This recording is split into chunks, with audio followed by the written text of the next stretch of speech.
حضور نے نا لوگوں کو سمجھایا تھا. پہلے لوگ کسی عقیدے کے قائل ہی نہیں تھے. محبوب نے سمجھایا کہ دنیا مختصر ہے.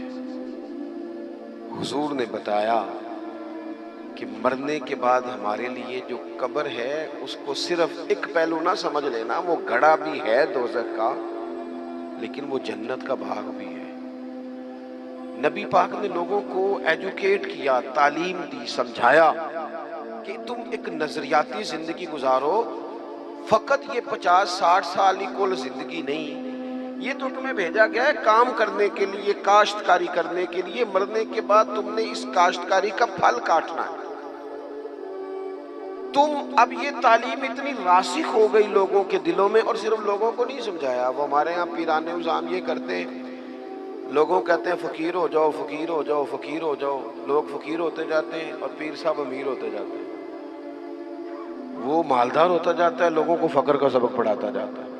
نبی پاک علیہ السلام نے لوگوں کو جب یہ کہا نا کہ زندگی چند روزہ ہے، تو یہ تعلیم لوگوں کو تو دی، لیکن اپنا حال یہ تھا ایک وقت روٹی کھائی اور 3 وقت فاقہ کیا.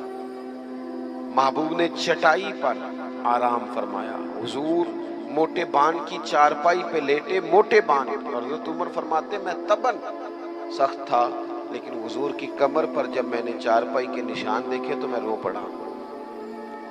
یا رسول اللہ، اللہ کے دشمن اتنی موج میں ہیں اور آپ تو. حضور نے ایک تو یہ ہے نا کہ آپ کی پیار میں کوئی رو رہا ہے تو بندہ کہے کوئی نہیں بس حالات ایسے، نہ. محبوب نے نظریہ بیان کیا، نظریہ. فرمایا عمر تم پسند نہیں کرتے کہ وہ تھوڑی سی دنیا میں آسانی دیکھیں اور آخرت میں رسوا ہو جائیں، اور ہم دنیا میں تھوڑی سی مشکل دیکھیں اور آخرت کی ساری عزت اللہ ہمیں ہی عطا فرما دے. تو حضور تعلیم دیتے، سمجھاتے، قائل کرتے، دلیل دیتے، لوگوں کو سمجھ آتی. اور وہ پھر شعور اتنا بلند ہوا، اتنا بلند ہوا، اتنا بلند ہوا، یقین علم الیقین تک سے شروع ہو کر عین الیقین تک پہنچا اور حق الیقین تک پہنچا کہ حضرت انس بن نضر رضی اللہ تعالیٰ عنہ احد کے میدان میں جب موجود تھے نا، تو جنت کی باتیں سن سن کے، وہ تعلیم لے لے کے قلبی واردات اس طرح کی ہو گئی تھی کہ میدان احد میں کھڑے ہو کے لوگوں سے کہہ رہے تھے نہ ادھر جاؤ، ادھر واپس آؤ. مجھے تو احد پہاڑ کے دامن سے جنت کی خوشبو آ بھی رہی ہے، جنت کی خوشبو آ رہی ہے. تو تعلیم کا کچھ نہ تھوڑا سا سیکھنے کا ماحول بنائیں. ہمارے ہاں الجھنیں بہت زیادہ ہیں. ایک لمبی تعداد ہے لوگوں کی جو ہر وقت ذہنی کشمکش کا شکار رہتی ہے. ایک تناؤ ہے، ایک الجھاؤ ہے. میں گزارش کرتا رہتا ہوں بزرگوں سے تو نہیں، جو دوست احباب ہیں علماء کی جماعت میں کہتا ہوں کہ لوگوں کے جو مسائل ہیں اس پر گفتگو کی جائے.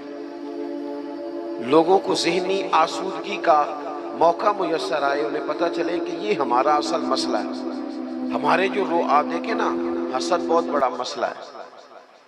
اس پر نبی پاک علیہ الصلوۃ والسلام کی درجنوں احادیث موجود ہیں، اور اس کے ہر پہلو پر حضور نے ہمیں سبق دیے. بغض پر، جھوٹ پر، بدی پر، خیانت پر، رزق حلال کے فضائل پر، محبت پر. یہ جو ہمارے مسائل ہیں، ہم اگر حضور سے سیکھ لیں.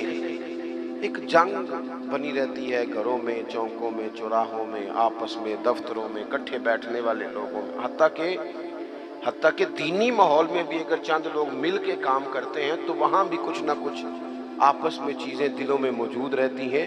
شرط یہ ہے کہ ہم حضور سے سیکھیں، کشادگی پیدا ہوگی، دل بڑے ہوں. تو نبی پاک نے اپنے لیے بطور معلم کا لفظ اعزاز کے طور پر حضور نے بیان کیا. اور دوسرا، حضور نے فرمایا میں نا اخلاق عالیہ کی تکمیل کرنے دنیا میں آیا ہوں.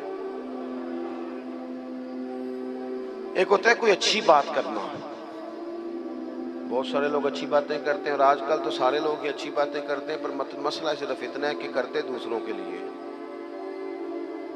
جتنی اچھی باتیں ہو رہی ہیں وہ ساری اچھی باتیں دوسروں کے لیے. اگر وہ اچھی بات جو ہم کر رہے ہیں صرف وہ والی کریں نا جس پر ہم عمل کرتے ہیں، تو جو تبلیغ عمل سے ہوتی ہے وہ دیر پا ہوتی ہے، اس میں وسعت ہوتی ہے.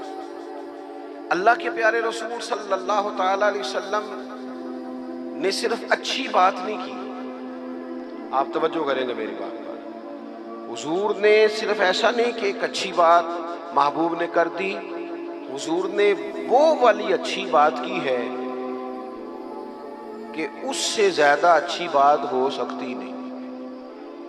اعلیٰ حضرت کہتے ہیں سارے اچھوں سے اچھا سمجھئے جسے ہے اس اچھے سے اچھا ہمارا نام ہے۔ ایک ہوتا ہے روٹین میں کوئی خیر کی بات کرنا، اور ایک ایسی بات کر دینا کہ پھر گنجائش باقی نہ رہے۔ نبی کریم علیہ السلام نے وہ خیر کی باتیں کی ہیں کہ مزید پھر گنجائش ہے۔ یہ جو ہمارے یہاں مصیبت بن گئی ہے نا کہ ہم نے وہاں سے بھی سیکھنا ہے دانش، وہ ہمارے اسکولوں کالجوں کی دیواروں پر انگریزوں کے قول بھی لکھ دیے۔ تو میں کہتا ہوں کیا احادیث ساری یاد ہو گئی تھی بچوں کو؟ قرآن مجید کی آیات یاد ہو گئی تھی؟ اور کیا کوئی ایسی بات تھی جو حضور نے بیان نہ کی ہو، جو آپ کو ادھر ادھر جانا پڑا؟ اللہ کے پیارے رسول صلی اللہ تعالی علیہ وسلم نے تکمیل کر دی اخلاق عالیہ، بلندی اخلاق جہاں تک جا سکتے تھے وہ ساری چیزیں حضور نے ہمیں دی ہیں۔ اخلاق کی کوئی ایسی بات نہیں جو رسول پاک صلی اللہ تعالی علیہ وسلم نے ہمیں نہ بتائی ہو، اور وہ باتیں ہمیں یاد بھی ہیں۔ بس مسئلہ یہ ہے کہ تقریریں، میں آج کل یہ دیکھتا ہوں کہ آپ آ جائیں جی، آپ یہاں بھی بیان کر دیں، آپ تھوڑا وہاں بھی کر لیں، تھوڑا وہاں بھی کر لیں۔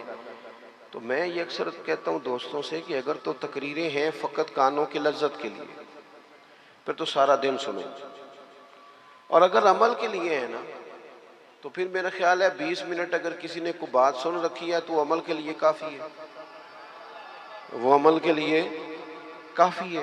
وہ بزرگ ایک مثال دیا کرتے تھے کہ ایک شخص نے کسی مولانا سے سن لیا تھا، بعض اوقات لوگ کھیتوں میں قضائے حاجت کے لیے جاتے تھے پیشاب کرنے، تو کہا سخت جگہ پہ پیشاب نہ کرو، وہ اس لیے کہ پیشاب کے چھینٹے پلٹ کر کپڑوں پہ نہ آئیں۔ تو اس بیچارے نے وہ مسئلہ سن لیا، وہ صرف نعرے والا نہیں تھا نا، عمل والا تھا۔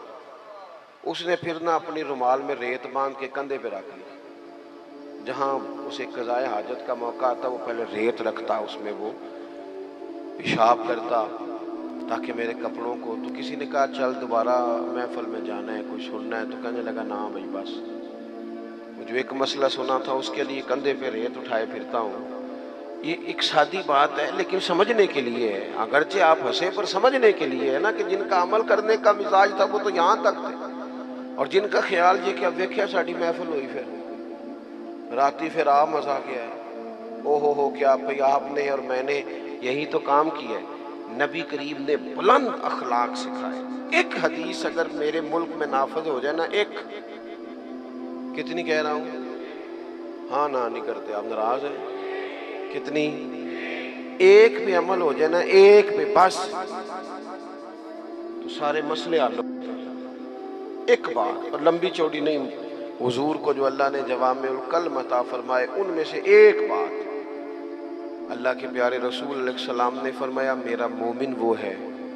اتنی بڑی بلند اخلاق کی بات ملے گی نہیں آپ کو۔ فرمایا میرا مومن وہ ہے جو اپنے لیے پسند کرتا ہے وہی اپنے بھائی کے لیے بھی پسند کرتا ہے۔ لو ختم ہو گئی بات۔